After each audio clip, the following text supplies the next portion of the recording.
Soon, Americans will participate in a right deeply intrinsic to American culture. Razor-thin margins indicate that this could be among the tightest presidential elections in the country's history. But will it be? In fact, 4 of the United States' 59 presidential elections have been handed to victors who lost the popular vote, 3 of whom won the Electoral College. Donald Trump was one in 2016. George Bush was another in 2000, after he captured 5 more electoral votes than Al Gore, but 500,000 fewer popular votes. Rutherford B. Hayes won by a single electoral vote. And these aren't anomalies. John Kennedy won his election by fewer than 120,000 popular votes, and James Garfield won in 1880 by 8,000 votes. How quickly we forget. Which got us to thinking about an Inspire episode we did in 2021, Why History Repeats Itself. Because elections and their drama circle back with such regularity, we decided to do a boomerang ourselves. Because it's never a bad idea to reconsider lessons that history provides.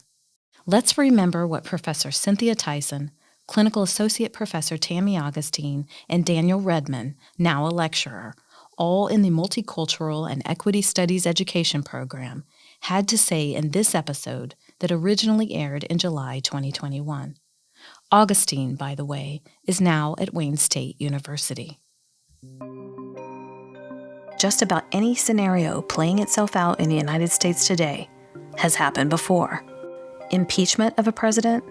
It first happened in 1868, when Andrew Johnson was impeached for abuse of presidential power. Political polarization? Our present divide doesn't hold a candle to the cataclysm the nation faced over ending slavery and how to heal the deep fractures after the Civil War. Racial protests? So many examples. But to name a few, Chicago, 1919, the Tulsa Race Massacre, 1921, the 1967 Newark riots, the nationwide outcry in 1968 after the assassination of Martin Luther King Jr., the Miami protests in 1980, Los Angeles after the police beating of Rodney King in 1992, Cincinnati, 2001, Ferguson, 2014, and of course, the George Floyd protests. And how about something as isolated as forced vaccinations and quarantines during pandemics? Ask a social studies education professor or teacher about what George Washington did during the Revolutionary War. Smallpox at the time really could have been quite an undoing for American troops, and George Washington, being the leader that he was, knew that. When people say, well, what would our founding fathers think about these lockdowns or about vaccinations? Well, we have historical evidence. This is the Ohio State University Inspire podcast, a production of the College of Education and Human Ecology. I'm Robin Chenoweth. Carol Del Grosso is our audio engineer. In this episode, we look at the historical record to see what implications it has for the many issues our country faces in 2021. How can history help us? And why do we as Americans so often choose to simply downplay the lessons that history provides? And how are we deciding to teach our students about that history? Just choosing an example to take a deeper dive into history, what did George Washington do back in 1776? As smallpox was sort of really decimating some of the troops and their ability to fight, he was in Boston and he actually quarantined the city. He shut down Boston to isolate the troops there, to not allow people to come into the city to spread smallpox further.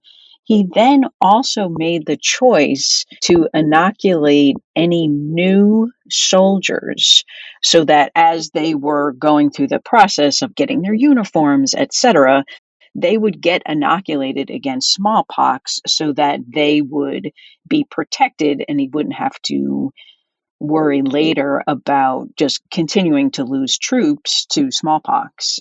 I remember you saying before that it was not a popular decision. No, it was not a popular decision, but that's what leaders do, right? They make decisions that are necessary and not always popular. One of the things that it amuses me about that question and sort of the discourse around it is that the resistance and sort of concerns about vaccination protocols and things that we see today aren't new, and exactly the kind of discourse around them isn't new either. We can look at the polio vaccine when it was being rolled out, and people had very, very similar conversations about the question of whether or not they should get vaccinated for polio. Now, if you're like me, you remember the adulation that your parents and grandparents had for Jonas Salk, who developed the vaccine, as being a savior of children everywhere, which he was. But because history has a way of glossing over its missteps, you might not recall a thing called the Cutter incident. As the vaccine was being rolled out, a California lab didn't fully deactivate some of the viral cells it used to make the vaccines. This was a new process, right? 40,000 children were infected with polio. 10 died. It paled in comparison to the number of people who died from polio before the ultimately successful vaccination campaign. But Cutter planted seeds of doubt. It was the same kind of questions that people were asking today about, can the government force people to get polio vaccinations, or is that authoritarianism? It was also the 50s, and so it was all tied up in the discourse around, is this too much like socialism, having the government saying people have to get these kinds of vaccinations, and can we tie this into the sort of Red Scare discourse that was taking place at the time? So people having a pushback and feeling that they don't trust the government when it comes to things like vaccinations for pandemics and vaccinations for any number of diseases, and what can and can't be mandated for them to do. That's not a new thing. It's an ongoing pattern in American history that we've seen over and over. Do you think we remember history differently as we progress through it? I think that we have a tendency in schools to want to teach history in the way that makes us look best, historically speaking. And I think that times in which people have some disagreement over something that we have later decided is uncontroversial, like being vaccinated against polio, are things that don't surprise me if they've been glossed over. I do agree with that. I think that we can, the Civil Rights Act, I think, is another good example. We can look back fondly at it now and say, look at this wonderful thing we did. But at the time, it was very partisan. This was a fight. This was not Martin Luther King is a hero. He was assassinated. He was murdered. We forget as we get further away and we look back and say, well, this was a really good thing that we did. We forget the violence that went with that, the partisanship, how the vote went in Congress. All of those things were very contentious. Do you think that should make us feel better about what we're going through now? I mean, it's in the sense that it's comforting to say, hey, what's happening now isn't new and we've gotten through it before. But also it makes me wish that we didn't repeat the same destructive cycles. And it makes me wish that we were more attuned to, we have faced a similar challenge before and look at how we handled it. What if we did it better this time? And I guess it concerns me we're handling things more or less the same way we did 50 or 70 or 100 years ago. I wish that we understood more about how to not repeat the same mistakes. So how have the broad brushstrokes applied to history and social studies found their way into classrooms and, by extension, into American thought? What are we forgetting? And what did we never learn? As it turns out, a lot. The misremembering of American history goes all the way back to the discovery of America and begins with a false timeline, says Cynthia Tyson, professor of multicultural and equity studies. Until the lion tells his side of the story, the tale of the hunt will always glorify the hunter. We know that in most schools, especially elementary education, Christopher Columbus was seen as this explorer, this discoverer, this person who was bold and courageous and discovered a new world.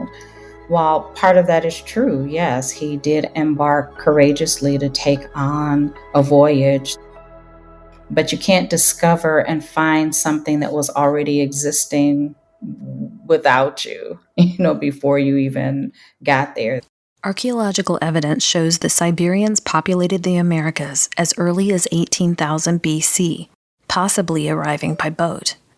Moderate to high evidence indicates that Indonesians, Japanese, Afro-Phoenicians, and West Africans all explored the Americas before Columbus did. Yet other than the occasional mention of Icelanders in Newfoundland in 1000 AD, those don't show up in most K-12 textbooks.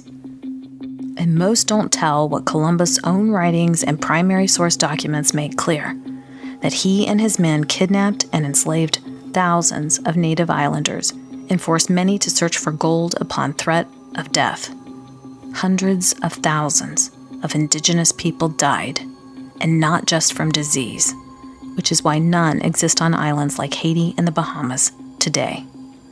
Some chose suicide over subjugation. If we're going to talk about Christopher Columbus, because we don't necessarily want to not teach it, let's talk about the history in a way that includes the voyagers' perspective as well as those who were already in the place that he ended up landing. And we know that there's more of that that's happening in some places, but there's still some pushback. People don't want the heroes of our history put in a light that isn't positive. That's a disservice to children. Dr. Martin Luther King Jr., there was some controversy around his story where people said, well, he didn't lead a life that was absolutely stellar. Well, yeah, but because he was human. I remember as a young child watching something on television and somebody saying that Dr. King was a smoker. And I thought, what? No way. And I thought, how could he smoke? He was like near a hero. He was like an idol, an icon. But that humanized him in a different kind of way. It gave me a glimpse into what it means to be human. As we receive these young people in our classrooms, it is our responsibility and I think our obligation to expose them to as many different perspectives, diversity of experiences, because that's what school should be. It should be a marketplace of ideas. It should be a marketplace of diverse experiences so that they can sample all of these things as they're making sense of their world. And when they are in decision-making positions, all of that comes into play. Sometimes we're left to deal with the decisions made by people who came down on the wrong side of history. Look no further than the headlines. Tammy Augustine. The Department of the Interior, for the first time, the article just came out, is taking a closer look at the Indian boarding schools. From 1819 until 1969, across the nation, the federal government removed indigenous children from their families and placed them in 300 government-funded boarding schools. There's violence around that. This was an intentional effort by the United States government through the Indian Civilization Act of 1819 to create Indian boarding schools to separate indigenous children from their families, from their communities, and to assimilate them to white culture and to intentionally suppress their culture, their identity, and their language. We don't really talk about that necessarily. And when we talk about Indigenous history in the United States, this is why it's important that we also have diverse representation in our federal government, and now working with the various Indigenous nations to examine what is the lasting impact of these schools. And again, so when we look at children being separated at the border, this isn't the first time we've been here. It just looks a little different now than it did in the 1800s. I think we'd have a greater context for understanding the historical implications of those patterns repeating, were it not for the fact that we face such a widespread sort of cultural pushback to even really being able to meaningfully have those kinds of conversations in K through 12. If you want to understand how we are where we are, you have to reckon with the good and the bad of American history and face the parts of us that we might not want to face. And Daniel, I think what you said is so important. The United States history isn't all good, it isn't all bad, but there is a presence of all of those things. And so when we want to eliminate the examination of the more challenging parts of our history, the more destructive parts of our history, we can't possibly understand how to move forward. We can't possibly solve the problems that our nation is facing today. And when we say, oh, we look fondly back at a time, oh, it was so much easier when. But if we really look at history, United States history has been full of conflict from the very beginning. Some more constructive conflict, some more destructive conflict, but there's always been conflict. So it's just who's telling that story. Are we willing to look at the uglier parts of our history as part of who we are as a nation, just as we want to live up to the ideals of our nation? Ignoring the hurtful parts of history doesn't make them go away. The pain just festers. If you don't believe it, look at the racial unrest in America today. And if you're like me, you simply never learned the true roots of that unrest, or at least not in your K-12 education. A 2018 study by the Southern Poverty Law Center showed that out of 1,000 high school students surveyed, only 8% correctly responded that the South seceded from the Union because of slavery, and only 1/3 understood that the 13th Amendment ended slavery. I remember what I learned in school. I remember a civics teacher saying to us that the Civil War was not really about slavery. And I think you're still going to hear that in classrooms. That's the thing, Robin. So in some classrooms, you're absolutely going to hear that it wasn't about slavery. It was about all of these other things. Now, because people deliver the historical content differently and often from perspectives that validate who they are and where they are, I think in some classes we see a different story. I think you'd be hard pressed to find a school where slavery isn't being taught. It's got to be in everybody's state standards. The question comes down to how is it framed?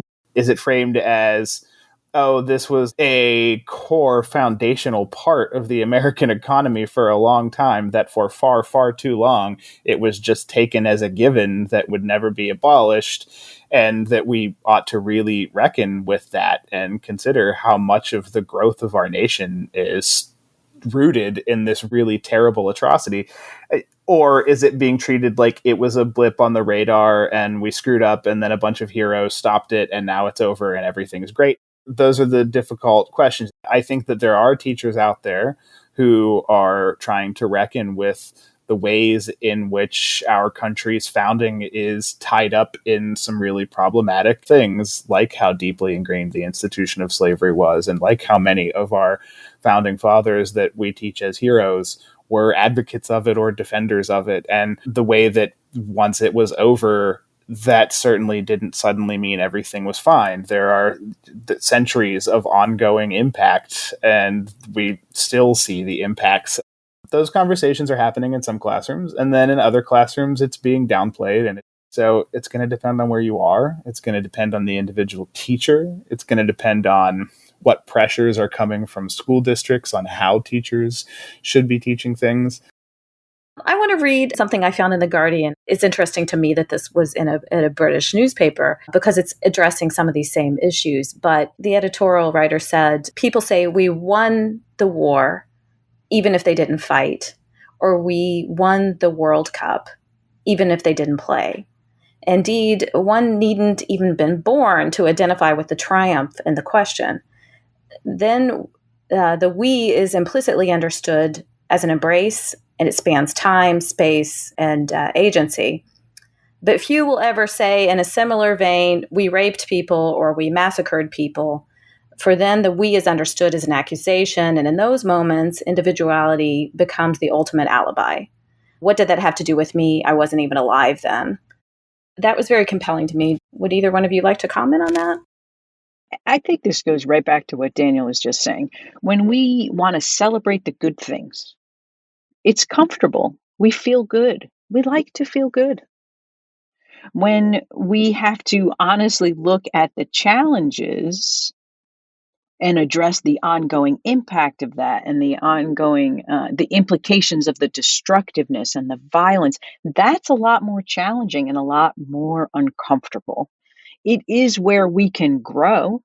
It is where we can create change, but it's so much easier to say, look how great we are. Look at this wonderful thing we did.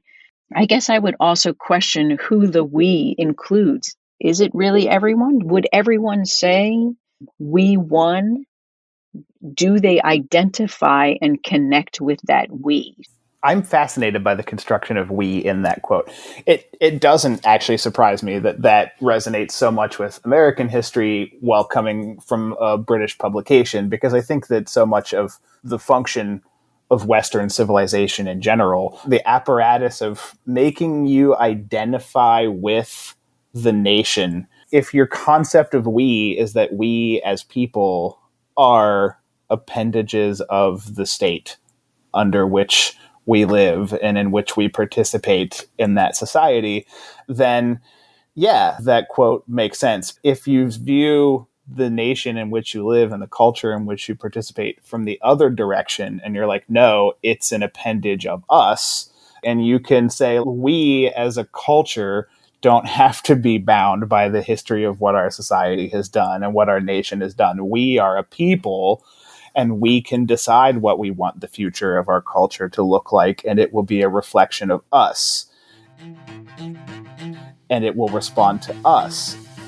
And in a democracy, if a democracy is what a democracy purports to be, then that should be our construction of the state. It should be a projection of us. I admit, I had to listen to Daniel's words several times to get their full meaning. I even posed his idea at a social gathering I attended of education and political experts. Their takeaway? You don't typically hear Germans downplaying the Holocaust. And after World War II, most Japanese became pacifists. Sometimes the most patriotic thing we can do is to both celebrate our success and deeply examine the mistakes in the nation's past. Flesh through ongoing consequences and do the hard work to resolve what could have been done better. Stop the repeating cycle.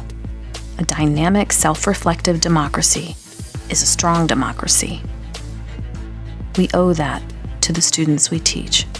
The idea is that we are nothing but avatars of our state, and we are meant to fall in line with the historical patterns of our state and not question them. Then are we a democracy, or are we peasants, right? Are we people falling in line with some people in power who want us to think a certain way? And I think that what we means to you in that sentence and in that quote that you read can be, I think, a powerful reflection of what do we want our education to be preparing our students to do and to be.